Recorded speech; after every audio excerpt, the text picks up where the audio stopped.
Alors, shalom à tous. Shalom. Alors, qu'aujourd'hui, vraiment, on puisse partager parce que avec les, Shalom. avec les votes, justement, on a parlé justement de quel calendrier, tout ça. On n'est pas là pour justifier l'un et l'autre. Je crois que tout le monde a raison de ce qu'il dit. Mais on va lire un peu la Torah et on va justement comprendre certaines choses, combien Dieu lui-même aime les différences. Après, justement, dans la conclusion, il faut bien comprendre qu'il faut être attaché à Israël.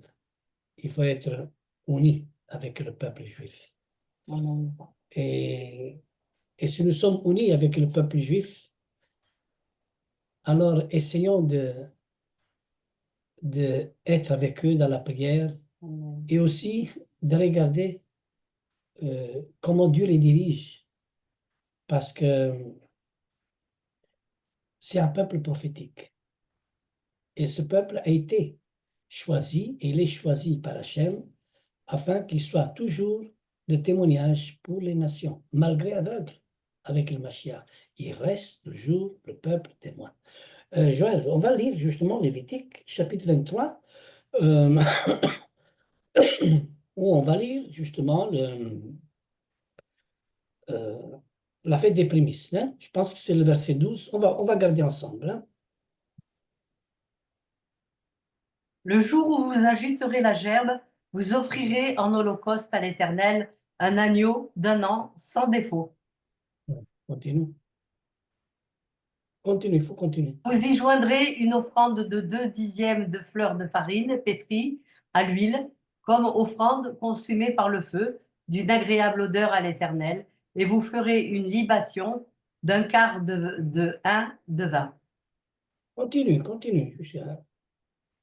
Vous ne mangerez ni pain, ni épis rôtis ou broyés, jusqu'au jour même où vous apporterez l'offrande à votre Dieu. C'est une loi perpétuelle pour vos descendants dans tous les lieux et où vous habiterez. Depuis le lendemain du sabbat, du jour où vous apporterez la gerbe pour être agitée de côté et d'autre, vous compterez 7 semaines entières. Amen. Jusqu'à là. Hmm. Vous compterez 7 semaines entières. Alors, quand il dit 7 semaines entières, plus logique, c'est de compter 7 Shabbats entiers. Alors, ça, c'est ce que la Torah nous enseigne. C'est pour ça que moi, j'ai embrassé pas un calendrier qui s'appelle karaïte, ou pas que j'ai embrassé un calendrier qui s'appelle rabbinique, mais j'ai embrassé la Torah dans mon cœur. Et ce que la Torah dit, c'est cela qu'il faut suivre. OK, mais nous savons que les Juifs, ils sont sous la chair de Moshe, et comme Yeshua, il nous dit, faites tout ce que vous disent, à ne pas imiter leurs œuvres, mais de faire aussi ce qu'ils vous disent, c'est-à-dire que il faut aussi les écouter. Alors, dans ce passage, ce que Joël, tu viens de lire, Mhm. 7 Shabbats entiers. Maintenant, le 14 Nissan, c'est la fête par excellence qu'on ne travaille pas. Le jour après, c'est la fête des pains sans levain. Et dans le judaïsme, on commence à compter le comptage des Homer le lendemain déjà. Et on ne commence pas à compter le comptage des Homer à partir du samedi soir pour faire 7 Shabbats. Le problème réside uniquement là. Mais avant, il n'y avait pas ce problème. Le problème est venu quand on a mis un calendrier qui était un calendrier euh, calculé, on va dire. Hein. Et c'est bien. Dans ce côté-là, moi j'aime bien, moi je ne trouve aucun problème dans ce côté-là de faire l'un ou l'autre, même que l'autre il pense être plus précis, mais le plus important c'est d'avoir l'unité avec le peuple juif, l'unité entre nous et de trouver une bonne entente parce que nous sommes une famille. Amen. C'est ça qui est important. Et quand on arrive à comprendre ça, alors nous, on a gardé notre mishpacha. Il faut savoir que dans la mishpacha, la famille que nous sommes, il y aura toujours de la diversité. Et il y aura toujours des différences. Et toutes ces différences, si on arrive à s'accepter les uns et les autres malgré les différences, là, c'est la maturité. Et être différent de l'autre, mais unis dans le nom de Yeshua HaMashiach. Ça, c'est la maturité. Maturité veut dire rester ensemble malgré les différents. Mais partir ou quitter Mishpacha dans le but de dire, bah, il a pas ce comme moi je crois que c'est comme la Torah, il dit ça, s'ils ne font pas comme ça, je quitte. Ça, c'est de l'immaturité. Parce que chez les Juifs, partout, ça se discute. Et combien ça se discute au milieu du peuple juif, toutes les diversités qu'ils ont. Mais ils restent toujours unis entre eux. Et c'est pour ça qu'il y a toujours cet aspect de dire tel Rav a dit ça, tel Rav a dit ça, Amen. C'est vrai. Combien de Rav ils donnent une opinion qui est conduite par la Torah. D'ailleurs, même un seul mot de la Torah veut dire, on peut avoir aussi des centaines d'explications. Eh bien, toutes ces centaines d'explications, toute cette diversité, nous, on a la joie de l'écouter, mais on doit rester unis, dans la joie de dire, ah, ça c'est bien, il a dit comme ça, on la pense comme ça, mais on doit rester unis. On doit quand même choisir justement une unité quand nous on se rassemble. Alors, à propos de ça, l'apôtre Paul, ça on peut lire Colossiens chapitre 2, mais je ne sais pas le passage, je dois aller le chercher. Colossiens chapitre 2, le verset, je dois vraiment le voir. Je sais que c'est dans Colossiens chapitre 2. Je ne sais pas si c'est le verset 17. Je vais voir. Hein? C'était l'ombre des choses à venir, mais le corps est en Christ. Non, non, ce n'est pas dans le verset 1. C'est pas le 17. Tu dis dans le 17, oui. Que personne ne vous prie. C'est Colossiens 1 ou Colossiens 2? Non, Colossiens 2. Colossiens 2. Ben, je suis dans Colossiens 2, donc Alors, on va faire une lecture à partir du verset 4. Non? 4. Je dis cela afin que personne ne vous trompe par des discours séduisants. Car si je suis absent de corps, je suis avec vous en esprit, voyant avec joie le bon ordre qui règne parmi vous et la fermeté de votre foi en Christ, en Yeshua. Continue, on va faire toute une lecture, vraiment. Ainsi donc, comme vous avez reçu le Seigneur, Yeshua, marchez en lui, étant enraciné et fondé en lui et affermi par la foi, d'après les instructions qui vous ont été données, et abondez en actions de grâce. Prenez garde que personne ne fasse de vous sa proie par la philosophie et par une vaine tromperie, s'appuyant sur les traditions des hommes, sur les rudiments du monde et non sur Yeshua. Car en lui habite corporellement toute la plénitude de la divinité. Vous avez tout pleinement en lui, qui est le chef de toute domination et de toute autorité. Et c'est en lui que vous avez été circoncis d'une circoncision que la main n'a pas faite, mais de la circoncision de Yeshua, qui consiste dans le dépouillement du corps de la chair. Ayant été ensevelis avec lui par le baptême, vous êtes aussi ressuscités en lui, avec lui, par la foi en la puissance de Dieu qui l'a ressuscité des morts. Vous qui étiez morts par vos offenses et par l'incirconcision de votre chair, il vous a rendus à la vie avec lui. Nous vous faisons grâce pour toutes nos offenses. Il a effacé l'acte dont les ordonnances nous condamnaient et qui est subsisté contre nous, et il l'a détruit en le clouant à la croix. Il a dépouillé les dominations et les autorités et les a livrées publiquement en spectacle, en triomphant d'elles par la croix. Que personne donc ne vous juge au sujet du manger ou du boire, ou au sujet d'une fête, d'une nouvelle lune ou des sabbats. C'est l'ombre des choses à venir, mais le corps étant Yeshua. Amen, jusqu'à là. On dit clair, hein. Alors, que personne donc nous juge selon le manger au boire ou à propos des fêtes juives. Hein? C'est-à-dire, toi qui fais la fête ce jour-là, ne juge pas l'autre qui l'a fait un autre jour. Combien de fois je l'ai enseigné ça? Souvent. Combien de fois je cherche toujours à faire comprendre qu'il faut rester toujours dans l'unité et dans l'amour de Dieu. Cette diversité, il existait déjà auparavant au temps de Paul. Et parce qu'il y a eu les Esséniennes, vous imaginez, si nous on va avec le calendrier essénien, le calendrier d'Enoch, le calendrier grégorien, le calendrier rabbinique, le calendrier karaïte, le calendrier. Il y a tellement de calendriers, mais tous ils sont basés sur la Torah. Mais le Seigneur, il dit que personne ne vous juge, toi qui le fais ce jour-là, ne juge pas l'autre qui le fait. Mais on ne peut pas changer le Shabbat. Le Shabbat reste toujours la fête par excellence. C'est le rendez-vous, c'est le commandement qui nous unit avec l'Éternel. Parce que le rendez-vous, c'est justement savoir quand le Messie vient. Et tout ça, ça c'est mon interprétation. Je crois fortement qu'aucun dans le monde connaît et sait quand le Messie viendra. Mais bien sûr qu'il viendra dans une des fêtes.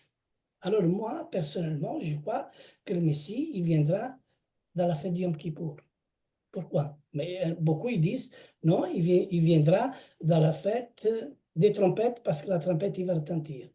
Il viendra quand c'est dans la fête de Shavuot parce que c'est le don de la Torah. Il viendra à Pessah parce qu'il il va nous racheter. Mais enfin, il va venir le Seigneur. Alors, c'est lui qui décide quand il va venir. Alors, pourquoi je dis Yom Kippour? Parce que tout Israël doivent recevoir le grand pardon. Et avant que le roi règne à Jérusalem, il faut que d'abord tout Israël pleure comme on pleure un premier-né, c'est lui qui a été percé, comme dit Zacharie. Alors ils vont se battre la poitrine. Et quand ils vont se battre la poitrine, ça représente qui? Ça représente cette fête.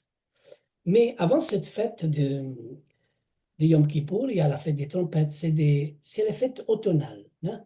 Alors, qu'est-ce qui se passe dans la fête des trompettes? Qu'est-ce qui se passe à Yom Kippour? Et qu'est-ce qui se passe à Sukkot? Ce sont trois événements qui représentent la venue du Mashiach. Voulons dire, le Mashiach viendra au son de la trompette, oui. Le Yom Kippour, ce sera pour tous les Juifs parce qu'ils vont accorder le grand pardon. Oui. Il va régner à Jérusalem parce qu'il va être roi des rois parce que c'est Sukkot. Et je dis aussi oui, mais seulement qu'il faut bien placer le peseur et bien, vous savez, on connaît un parti et un parti on prophétise. Mais nous savons que le Seigneur viendra. Mais je suis aussi d'accord sur la fête de Shavuot, le don de la Torah. Et le don de la Torah, c'est le Mashiach qu'ils vont avoir comme don toutes les nations. Vous savez, dans les 7 fêtes de l'Éternel, il y a au milieu, il y a la fête de Shavuot, qui est le don de la Torah, qui se trouve juste au milieu. Et le don de la Torah a été donné.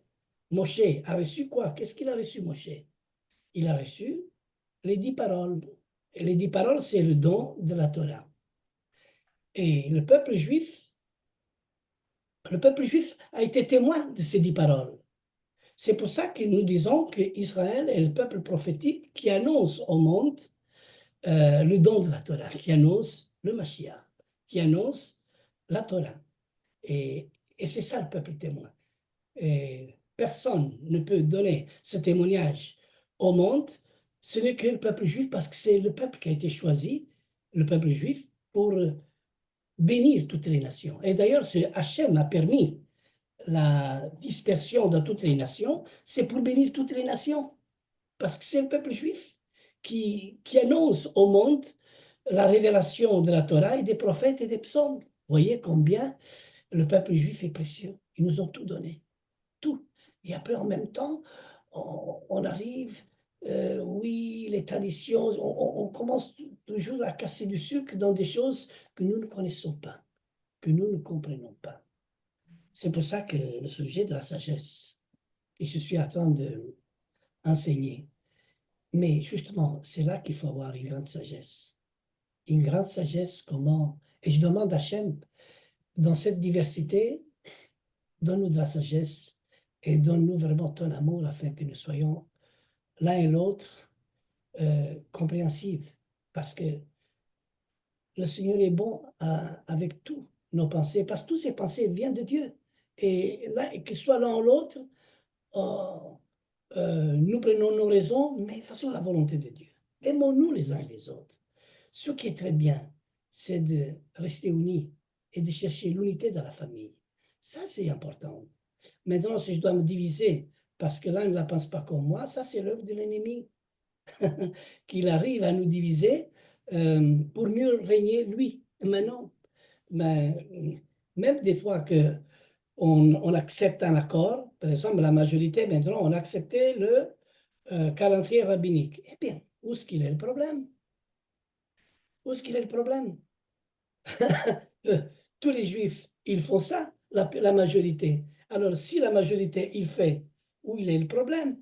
L'autre, il fait, et si l'autre, il dit, ben, mais moi, je veux suivre le calendrier karaïte, mais qu'il fasse. Mais où il est le problème? Le Seigneur aime toutes ces diversités, mais ce qui est bien, de ne pas se diviser les uns et les autres. Oui, moi, dans ce côté-là, j'ai compris beaucoup de choses. Et Paul, il dit bien dans Colossiens chapitre 2 que personne ne vous juge selon les fêtes et les shabbats. Voulons dire, toi qui tu le fais ce jour-là, ne juge pas celui qui fait un autre jour. Voyez, à ne pas juger. Et parce que le jugement vient de Dieu. Et c'est Dieu qui a mis cette diversité dans le cœur de chacun de nous. Et cette diversité, conservons-le là dans notre cœur.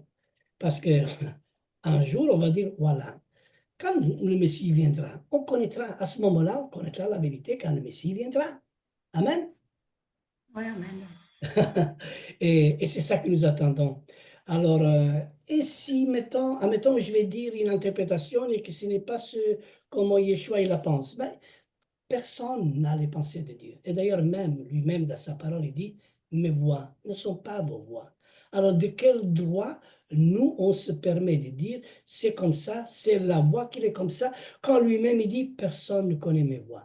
Quand lui-même, Yeshua, il dit, personne ne connaît la Torah, que le Père connaît. Seulement le Père connaît. Et nous ne connaissons le Père, sinon le Fils, la Torah. Alors, de quelle autorité nous, nous avançons justement à dire c'est là.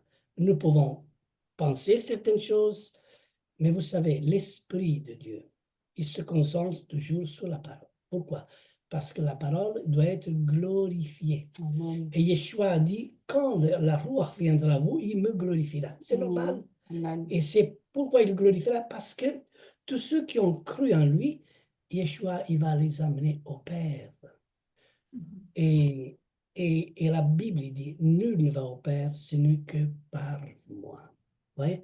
Alors il faut savoir, il faut toujours savoir, est-ce que moi, j'ai cette joie que le Fils, il m'amène devant le Père pour être accepté, mais devant Dieu, devant le Père, on est tous des pécheurs. Le Père, il pourrait dire, vous êtes tous égarés. Mais le Seigneur, il montre là la circoncision de ses mains. Il va montrer les signaux des mains, pour les signaux. Le signe, comment? Les signes de la main. Les signes de la main, oui. Les signes, non? Comment dire, les clous, on va Les dire. clous, On va dire où est-ce qu'il a été percé. les trous, les Et clous. la parole, il dira, Père, tous ceux, je les ai rachetés par mon sang. Ils ont cru à moi, je te les apporte à toi. Voyez? C'est-à-dire que le Mashiach, il doit encore accomplir une mission comme homme. Et après, quand tout a été accompli, alors lui-même, il va entrer à nouveau dans le Père comme il était avant. Vous comprenez? C'est difficile à comprendre ce mystère. C'est grand. Parce qu'il y a un seul trône et un seul Dieu. Et s'il y a un seul Dieu et le Fils parle avec le Père, on dirait qu'on parle de deux dieux. Non, on parle des faces de Dieu. Tellement c'est incompréhensible. Et la compréhension Dieu, de notre Dieu Hachem, que l'être humain ne pourra jamais arriver. Parce que l'esprit, parce que si on veut, l'esprit et la parole appartiennent au Père. Le Père qui a donné le plus bon cadeau à toute l'humanité. Car Dieu, le Père, a tant aimé le monde qui a donné. Et qu'est-ce qu'il a donné? Il a donné sa Torah, il a donné sa parole. Mais donc, quiconque croit en lui ne périsse point, mais qui a la vie éternelle. Mais pour croire en lui, il faut la conviction de l'esprit. Et alors, le don de la Torah, il va être accompagné par l'autre don qui est le don de l'esprit. C'est-à-dire que les apôtres, ils ont reçu le don de l'esprit pour comprendre la Torah, pour comprendre la révélation de la Torah. Et Israël, au moment voulu de la part d'Hachem, ils vont recevoir l'esprit à l'intérieur. C'est-à-dire, le cœur de pierre n'existera plus. Mais il va être changé, comme notre cœur est changé. Le cœur de chair, c'est parce que la parole s'est fait chair. Et le cœur de chair, c'est où il habite l'Esprit de Dieu. Et l'Esprit de Dieu exaltera la parole, et la parole, il nous amène vers le Père. Vous voyez, il y a les unités absolues de Dieu. C'est pour ça qu'Ésaïe, chapitre 6, verset 3, qu'est-ce qu'il dit, Joël? Tu vas le lire? Oui, tout de suite. Alors, Ésaïe. Ésaïe. Verset, Verset 3. verset 3. C'est chapitre 3, verset Non, pardon. Chapitre et verset, pardon. Chapitre 6, Chapitre 6, d'accord. Attends. verset 3. 6, verset 3. Alors, ils criaient l'un à l'autre et disaient, Saint, Saint, Saint est l'Éternel des armées, toute la terre est pleine de sa gloire. Amen. Toute la terre, il ne dit pas les cieux, toute la terre.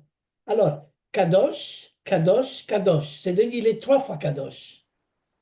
Il ne dit pas 4 fois, il dit 3 fois Kadosh. Kadosh, Kadosh, Kadosh, Elohim Sevaot. Toute la terre est remplie de la gloire, c'est-à-dire que celui qui va régner, il va faire connaître sa parole, tous afflueront sur la montagne sainte de l'Éternel, Sion, et là, on va le lire. Ésaïe, chapitre 2, tout reste toujours en Ésaïe, un peu plus derrière, chapitre 2, à partir du verset 2 jusqu'au 5. Il arrivera dans la suite des temps que la montagne de la maison de l'Éternel sera fondée sur le sommet des montagnes, qu'elle C'est-à-dire, s'élèvera. attends, Joël, petit à petit. Alors, dans la suite des temps, c'est-à-dire dans l'avenir, c'est-à-dire dans le futur, il va y avoir quoi? Qu'est-ce que tu viens de lire? Que la montagne, il va La montagne, que la montagne de la maison de l'Éternel sera fondée sur le sommet des montagnes. tomber des montagnes. Il parle de quelle montagne? De Sion. De Sion, oui, je pense Sion. Oui. Qu'elle s'élèvera par-dessus les collines et que toutes les nations y afflueront. Toutes les nations, c'est-à-dire que c'est pas spirituel, hein, ici c'est réel, c'est-à-dire que toutes les nations, ils afflueront dans cette montagne pour être enseignés. Alors, comme dans les cieux, les anges ils disent Kadosh, Kadosh, Kadosh, Elohim Sevaot, alors toute la terre aussi va être remplie de la gloire. Remplie de la gloire parce que le Mashiach s'est révélé. Alors, le millénium a commencé, le royaume est là, la nouvelle Jérusalem est descendue sur une autre montagne. Dans quelle montagne? C'est peut-être la montagne où les Juifs ils vont rebâtir le temple? Bon, c'est pas encore. C'est difficile à comprendre ces choses. Regarde, Ézéchiel chapitre 40. Dans quelle montagne? Il ne dit pas où, mais il dit, le verset 2, Ézéchiel 40. Oui, d'accord, je suis en train de chercher. Ézéchiel 40, verset 2. Il m'y transporta dans des visions divines et me déposa sur une montagne très élevée Très élevé. Oui. où se trouvait au midi comme une ville construite. Pardon, où se trouvait au midi, au milieu, je pense qu'il veut dire, au midi, comme une ville construite. Il me conduisit là, et voici, il y avait un homme dont l'aspect était comme l'aspect de l'airain. Il avait dans la main un corbeau de lin, un cordeau de lin et une canne pour mesurer, et il se tenait à la porte. Amen. Vous voyez, toutes ces choses-là. D'ailleurs, dans le chapitre 40 jusqu'au 48, il parle du temple. Il parle du temple. Et regarde un peu plus loin, chapitre 44, verset 9. Regarde, Joël, qu'est-ce qu'il dit? Ézéchiel 44, Ézéchiel 44, verset 9, excusez-moi. 9. Ainsi parle le Seigneur éternel, aucun étranger incirconcis de cœur et un circoncis de chair n'entrera dans mon sanctuaire. Aucun Amen. des étrangers qui seront au milieu des enfants d'Israël. Tu vois? Alors ici, on parle de rentrer dans le temple, pas de voir le temple. C'est pour ça que ceux qui sont nés de nouveau, ils peuvent voir le royaume de Dieu, mais ils ne peuvent pas rentrer si on n'est pas né d'eau et d'esprit. Alors, c'est pour ça qu'il y a une différence entre les élus, les appelés, les serviteurs. Vous voyez comment cette hiérarchie règne dans le plan de Dieu que nous ne comprenons pas assez. On est très petit. Alors, on se fait des interprétations, on se donne des interprétations, mais vous voyez la sagesse du peuple juif. Oh, oh là là, mes amis. Alors, restons dans cette humilité. Restons. Il faut être rempli de cette autorité, rempli de cette roi HaKodesh. Alors, être circoncis du cœur et de chair pour entrer dans ce temple. Aucun étranger n'entrera pas. Alors, c'est pour ça qu'il y a des choses que nous, on ne comprend pas. Après, on commence à dire, oui, c'est celle qui compte, c'est la circoncision du cœur, celle de la chair ne compte pas. Mais ici, il dit que pour entrer dans le temple, il faut être circoncis du cœur et de chair, les deux. Il parle des deux circoncisions. Vous voyez comment on est faible dans notre compréhension. Et moi, je demande la sagesse. Et dans tout ce que je découvre jour après jour, je dis, Hachem, je ne comprends pas beaucoup de choses. Mais je te demande simplement que ton amour et ta paix soient dans ma vie, dans mon cœur. L'amour de Dieu, c'est la seule chose qui couvre multitude de péchés, multitude d'incompréhensions. L'amour accepte. Regarde, Corinthiens chapitre 13. Regarde qu'est-ce qu'il dit. Tu peux redire? Corinthiens, 1 Corinthiens chapitre 13. J'ai pas entendu le début. Le premier Corinthiens. Ah, 1er Un Corinthiens, d'accord. Corinthiens, 1 Corinthiens au 1 premier. Corinthiens, chapitre 13. 13. On va justement, tout doucement, Joël, tout Le doucement. verset 1, je commence au verset 1. Le verset 1, après tout arrête petit à petit. D'accord. Quand je parlerai les langues des hommes et des anges, si je n'ai pas la charité, je suis un Pas airain. l'amour. Traduit amour, charité, c'est, oui. Si Oui. je n'ai pas l'amour, ouais. Je suis un airain qui résonne ou une cymbale qui retentit. Et quand j'aurai le don de prophétie, la science de tous les mystères Dans de tous les mystères. Continue. et de toute la connaissance, quand j'aurai même toute la foi jusqu'à transporter des montagnes, et si je n'ai pas la charité, je ne suis rien. Voilà. Après, qu'est-ce qu'il dit l'amour? Et quand je distribuerai tous mes biens pour la nourriture des pauvres, quand je livrerai même mon corps pour être brûlé, si je n'ai pas la charité, cela ne me sert de rien. Continue. La charité est patiente. Elle est pleine de bonté. La Voilà. charité n'est point envieuse. La charité ne se vante point. Elle ne s'enfle point d'orgueil. Amen. Elle ne fait rien de malhonnête. Elle ne cherche point son intérêt. Elle ne s'irrite point. Elle ne soupçonne point le mal. Elle ne se réjouit point de l'injustice, mais elle se réjouit de la vérité. Elle excuse tout, elle croit tout, elle espère tout, elle supporte tout. Amen. La charité ne périt jamais, les prophéties prendront fin, Jusqu'à les là, c'est langues. bon. C'est là, jusqu'à là. Après les prophéties, tout ça. Voilà. L'amour croit tout. À la force de croire, combien de fois je suis tombé dans le panneau. Mais après, il dit supporte tout. Et c'est comme ça qu'on grandit. À la force de croire simplement parce que l'amour, il nous invite à croire, parce que nous ne savons pas qu'est-ce qu'il y a derrière dans le plan de Dieu. Mais c'est Dieu qui nous donne la force de comprendre son amour. L'amour de Dieu est si haute, profonde et large. C'est la croix du Messie. Haute, profonde et large. Nous ne pouvons pas mesurer cet amour qui est profond et large.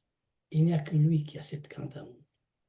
Alors nous demeurons dans son amour. Jean chapitre 15, verset 10. Qu'est-ce qu'il dit? Alors là, je vous invite à lire quelque chose de très passionnant. Si vous gardez mes commandements, vous demeurez dans mon amour, Si vous gardez mes commandements, vous demeurez dans mon amour. de même que j'ai gardé les commandements de mon Père et que je demeure dans son amour. À son amour. Je vous ai dit ces choses afin que ma joie soit en vous et que votre joie soit parfaite. Parfaite. Alléluia. Alléluia. Ça, c'est le messianisme vrai. Ça, c'est la parole de Dieu vraie, que nous ne comprenons pas assez. Alors, tous ces belles discours, toute cette diversité, toutes ces oppositions de se mettre l'un contre l'autre, n'est pas l'amour. Et 1 Corinthiens, il dit, je peux avoir la science de toute la terre. Si je n'ai pas cet amour vers mon prochain, je ne suis rien. Paul, vous savez pourquoi Paul il parle comme ça? J'ai demandé un jour, mais Seigneur, comment ça fait que cet homme, tu l'as inspiré de cette manière et qu'il arrive à dire ces choses incroyables, inspirées par toi? Même si je parlais les langues des anges, il dit, il commence déjà comme ça dans le premier verset. Si je n'ai pas l'amour, je ne suis rien. C'est-à-dire que lui, il était ravi jusqu'au troisième ciel. Et dans le troisième ciel, il a vécu des moments extraordinaires. Et lui-même, il dit, je ne sais pas si je suis dans le corps, mais il était là. Il était ravi jusqu'à là et il a vécu des moments qu'aucun homme sur la terre a vécu. Il n'y a que lui qui a été ravi jusqu'au troisième ciel. Ne parlons pas d'Élie et de Moïse, c'est autre chose. Mais si on parle d'un apôtre qui est pour le salut des gentils des nations, c'est un apôtre qui était aveugle, qui était aveugle quand le Seigneur l'a appelé, justement, il est devenu aveugle par le soleil, hein, quand il est tombé du cheval. Il est devenu aveugle. L'aveuglement de Paul veut dire l'aveuglement du peuple juif et aussi l'aveuglement de toutes les nations. Parce qu'on est aveugle, sourd et assoupi. Alors, que le Seigneur nous donne la sagesse. Amen.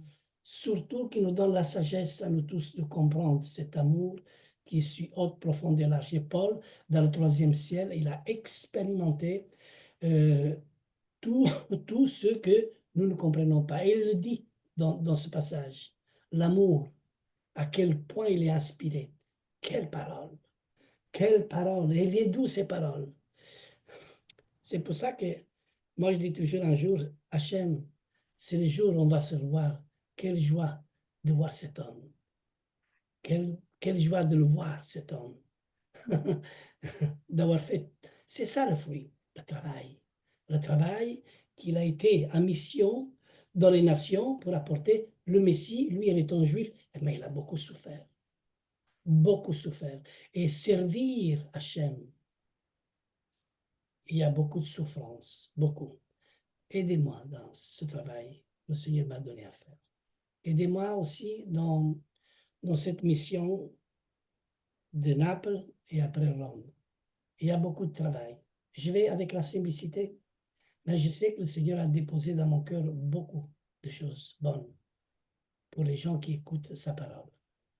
Et je me base dans la prière et je bénis mon épouse qui est toujours avec moi. Et ensemble, nous on prie. Et vous êtes là aussi pour moi. Vous comptez vraiment beaucoup. Vous êtes précieux pour moi. Et vous priez pour moi. Vous me soutenez. C'est ça la Mishpara. On va ensemble. Et construisons avec l'amour, avec la sagesse de l'amour de Dieu. Amen. Amen. Je vous bénisse. Amen, amen. Amen, amen. Alléluia. Juste ça pour dire, pour tout ce qu'est-ce que j'attends. Alors, je vois les ailes amères, les ailes positives, les ailes négatives. Je vois les fidèles, les membres de tous côtés, et je vois toute cette diversité. Mais moi, je l'accepte, toute cette diversité. Et à vous tous, que vous êtes différents, je vous dis, je vous aime, tel que vous êtes. Mais je vous dis encore plus, cherchez le Seigneur tant qu'on peut le trouver et demandez la sagesse. Amen. Amen. Demandez la sagesse de Dieu. surtout la sagesse de Salomon. C'était l'étude que je voulais aujourd'hui commencer, le commencement de la sagesse. C'est la crainte de Dieu. l'Éternel. D'ailleurs, la crainte de l'Éternel et le commencement de la sagesse, c'est le commencement de le chokhmah. Et tous ceux qui observent ont une raison saine et sa gloire subsiste à jamais. Alléluia.